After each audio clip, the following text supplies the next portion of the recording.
नमस्कार। नारद संचार सकारात्मक सुर्खियों में आप सभी का हार्दिक स्वागत है। हिंदू पंचांग के अनुसार आज पौष मास के शुक्ल पक्ष की अष्टमी तिथि है। दिन गुरुवार है। ग्रेगोरियन कैलेंडर के अनुसार 21 जनवरी है, जो कि वर्ष का 21वां दिन होता है।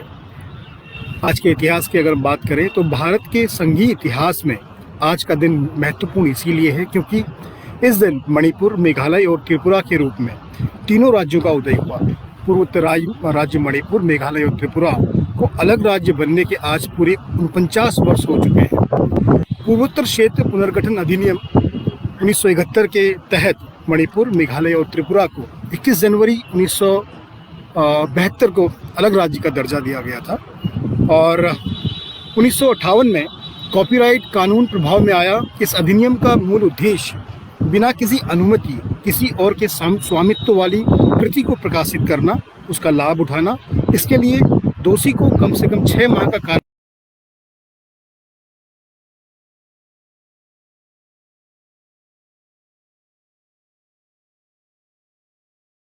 भारत के स्वतंत्रता आंदोलन के क्रांतिकारी रासबिहारी बोस की आज पुण्यतिथि है।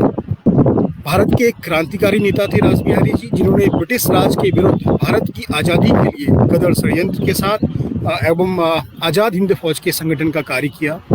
इन्होंने न केवल भारत में कई क्रांतिकारी गतिविधियों का संचालन करने में महत्वपूर्ण भूमिका निभाई, वरन विदेशों में रहकर भी वो भारत को स्वतंत्रता दिलाने के प्रयास में आजीवन लगे रहे। दिल्ली के तत्कालीन वायसराय लॉर्ड चार्ल्स हॉर्डिंग पर बम फेंकने की योजना बनाने, गदर की साजिश रचने और बाद में जापान जाकर इंडियन इंडिपेंडेंस लीग और आज़ाद हिंद फौज की स्थापना करने में रासबिहारी बोस की महत्वपूर्ण भूमिका रही। और नारद संचार की सकारात्मक सुर्खियों की तरफ रुख करते हैं। भारतीय वायुसेना और फ्रांस की एयर एंड स्पेस फोर्स ने वायुसेना के जोधपुर अड्डे पर एक संयुक्त अभ्यास शुरू कर दिया है। पहले दिन के दोनों सेनाओं के एयर कमोडोर ने औपचारिक बैठक की और दिन प्रतिदिन की गतिविधियों के बारे में एक दूसरे को अवगत कराया और साथ ही फ्लाइट लेफ्टिनेंट भावना कंठ इस साल गणतंत्र दिवस परेड में मुख्य हिस्सा होंगी। वो 26 जनवरी को हिस्सा लेने वाली पहली महिला फाइटर पायलट बनेंगी। भारतीय वायुसेना की झांकी का एक हिस्सा होगा जो हल्के लड़ाकू विमानों, हल्के लड़ाकू हेलीकॉप्टर और सुखोई लड़ाकू विमान का मौका प्रदर्शन करने वाले हैं। साथ ही सड़क परिवहन और राजमार्ग मंत्रालय तथा रक्षा अनुसंधान एवं विकास संगठन DRDO ने प्राकृतिक आपदा प्रबंधन के क्षेत्र में सहयोग के लिए एक सहमति पत्र पर हस्ताक्षर किए हैं। इसके तहत सड़क परिवहन मंत्रालय और DRDO देश भर में बर्फबारी से प्रभावित क्षेत्रों में बर्फीले तूफान तथा भूस्खलन जैसी घटनाओं की स्थिति में तकनीकी सहयोग करेंगे। इस पहल के लिए लोगों के लिए देश में राजमार्गों का इस्तेमाल सुरक्षित हो सकेगा और उन्हें भूस्खलन और ऐसी अन्य प्राकृतिक आपदाओं के दुष्प्रभावों से बचाया जा सकेगा। देश में सूक्ष्म, लघु और मझोले उद्योग को मजबूत बनाने उसकी फंडिंग के लिए private sector bank yes bank ने यस MSME इनिशिएटिव की शुरुआत करी है। इसके तहत बैंक आसानी से MSME सेक्टर की कंपनियों को कर्ज उपलब्ध कराएगा।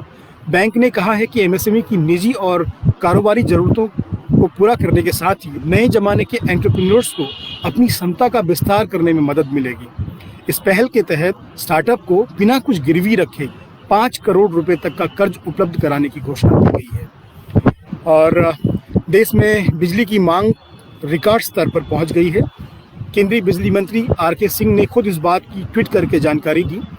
19 जनवरी तक बिजली की मांग और आपूर्ति में पिछले साल के समान अवधि के मुकाबले लगभग 8% की तेजी आई है और यह अब तक की सबसे अधिक वृद्धि दर है। इस बात का संकेत है कि इकोनॉमी पटरी पर लौट रही है और बिजली की बढ़ती मांग सौभाग्य योजना की सफलता की प्रतीक है। इस योजना के तहत गरीबों और उपेक्षितों सहित सभी घरों में बिजली पहुंचाई गई है और प्रधानमंत्री जनधन योजना से एक 40 करोड़ से अधिक लोगों को फायदा हुआ है।